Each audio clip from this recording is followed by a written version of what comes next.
have breaking news for you. Atlanta is hot. No, not just in the literal sense. The city is actually growing at a rapid pace, and international conglomerates are investing heavily in the feverish real estate market. In sports, the Atlanta Braves are building a new stadium within the metro area, and the Atlanta Falcons are constructing a state-of-the-art stadium in the heart of the city. But Hotlanta still has a reputation for being a tricky town in which to run a professional sports franchise due to the transient nature of many of Atlanta's corporate citizens and an economy that stumbled like many cities have in recent times. Now, despite this, Falcons team owner Arthur Blank is heavily invested in Georgia's capital city.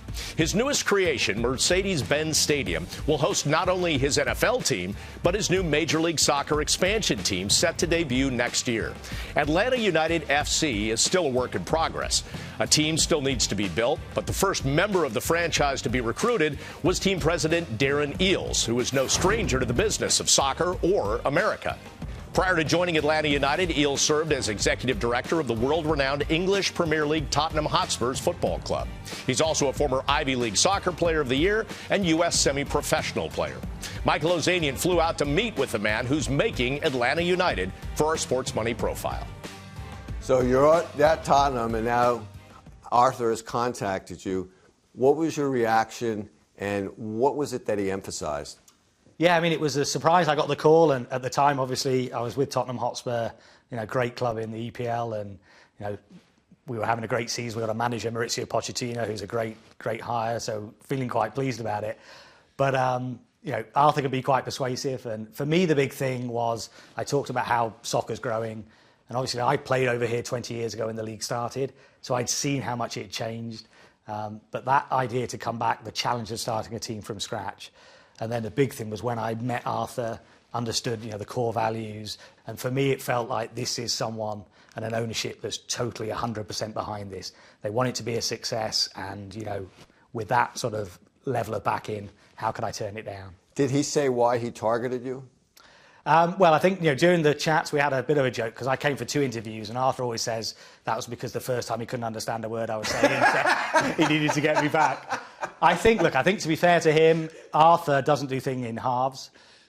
He gets it. He gets that soccer is, it isn't the NFL now, but it's a future. It's a future growth sport. It's got the international dimension to it, and that's a fundamental part of soccer. It's a global game. The talent pool's global. You've got to understand that global nature. And I think from Arthur's perspective, that was something that came out through the interview process. And I think from Arthur's perspective, he wants us to position Atlanta United not only as a top MLS team, but ultimately we want to be one of the top clubs in the world. When you were at Tottenham, you were sort of doing the opposite of what you're doing here. Over there, they were building a new stadium primarily for soccer, which they'll have soon, but also making it capable to host the NFL when it goes to play there. Absolutely. Which they will. And then now it's the opposite. How did that experience help shape what's happening here? Yeah, I mean, it was an interesting one because obviously at the time I was at Tottenham, we were designing the new stadium. I was actually meeting with NFL to work out schedules and how we could make that stadium fit for NFL games. And then literally within a couple of month period, I'm now in America. We're designing a stadium and we're making it suitable for both NFL and soccer.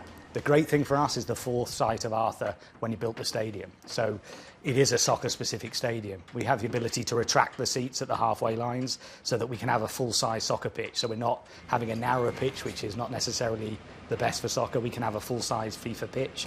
We've got the ability to drape on the top level. So again, when you come to an Atlanta United game, although it's the same stadium as the Mercedes-Benz for Falcons game, it will look completely different. It will feel completely different. So that will make it feel more intimate. The sound is kept contained within the bowl. So that's the exciting thing. It will be Atlanta United Stadium for Atlanta United games. What has been the response with your fans in terms of buying season tickets or getting involved and voicing their opinion in terms of, what they want the emblem of the team to be or the jersey logo? I mean, for me, taking this job, one of the big factors was I'd be starting a soccer team from scratch. Now, in the rest of the world, that just doesn't happen. Spurs, West Bromwich Albion, teams I've worked for in the past, they've been around over 125 years. So the unique thing we had with Atlanta is that ability to involve the fans in the journey right from the start. So we saw that when the team got announced before I came on board. There was a huge party about that. There were already 14,000 season ticket deposits at that stage, just when the team got announced. And then we've been able to bring the fans on that journey with us. So everything we do is with the fans' voice, the fans talking to us making sure, whether it's from the food and beverage in the stadium through to the design of the logo, the team name, all the time we're talking to our fans. And that's part of the fun. And I think the other big thing for me was when I took the job, a lot of people said, Atlanta, they suggested it wasn't a sports city. They had the Thrashers here, an NHL team that disappeared, and the feeling was they didn't, Atlanta doesn't get behind its teams. Well, that's absolutely crackers. If you look at what's happened with us, with Atlanta United, over 31,000 season ticket deposits. We don't have a head coach. We don't have any of our big star players yet. We don't have a jersey, the kit that we'll be wearing. We don't have a schedule out yet for the fixtures. So all of those things haven't even come yet. We've got 31,000. And I think the reason for that, one of the reasons is, it's a big city of transplants, so we've got a lot of people here that might be, if you're from Philadelphia, you might be an Eagles fan in NFL because your dad took you to an Eagles game.